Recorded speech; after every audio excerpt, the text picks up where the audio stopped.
Projekt obsega zamenjavo vodovodnih cevi, ki so na nekaterih delih še azbestno-cementne.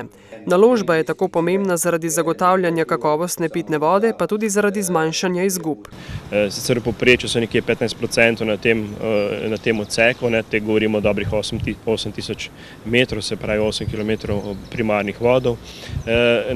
Na posameznih odsekih tega primarnega voda so pa izgube tudi večje in se tam prihaja do 50%.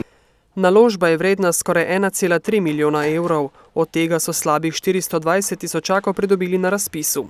Dela izvaja na razpisu izbrani najugodnejši ponudnik, s katerim so na občini pogodbo podpisali prejšnji konec tedna. V tem času bo mogla biti zagotovljena tudi normalno oskrba z vodo za vse krajane, tako da bo treba na posameznih odsekih mogoče kombinirati tudi s posameznimi bypassi, tako da ne bo prišlo do kakšnih večjih motenj za oskrbo z vodo. S to naložbo bodo sicer bistveno izboljšali vodovodni sistem v občini, a tovrstnih projektov s tem še ne bo konec. Seveda nam pa še manjka potem tudi naprej nadgradnja oziroma da bo obnova od Knežje vasi naprej tisti del proti Suhi krajini.